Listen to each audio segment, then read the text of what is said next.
times where I think some Christians don't just let go of certain situations, and they think they're doing the right thing when they actually need to stop praying.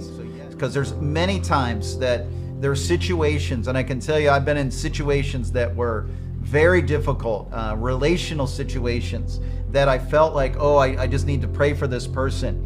But because the situation was so toxic, the Lord was like, you need to stop praying for that person and just give them to me. Let somebody else pray for them, because every time I would pray for them, it was such a toxic situation that I felt almost defiled.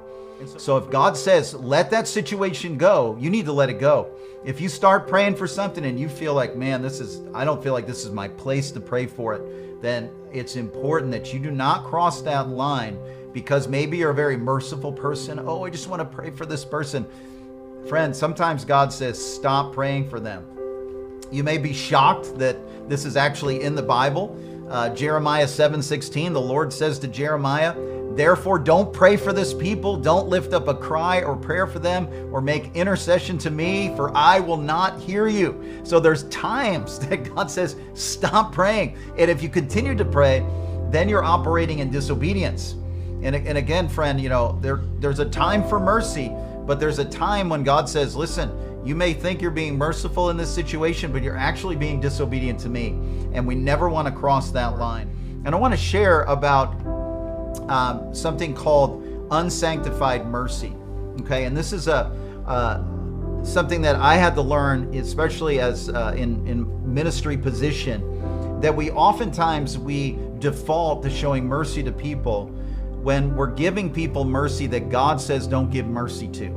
Now, when people are, let's say they're in this self-pity mode, and you may feel drawn to help them, but if God says don't help them because there's a spiritual thing happening in their lives right now, that if you help them, you will not break that power of self-pity over their lives. And if you help them, then you're actually encouraging them to continue in that mode.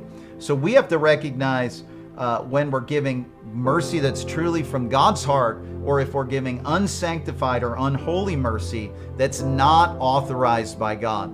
Because I only want to do like God calls me to do, I will do, but I don't want to do what God hasn't called me to do, because I'm limited in the amount of resources that I have. And there are people that come and ask me for things, and I have to be able to listen to the voice of the Lord and be obedient to say yes or no.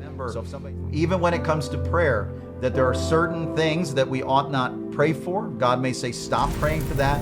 And there are certain people that God may tell you, don't pray for them.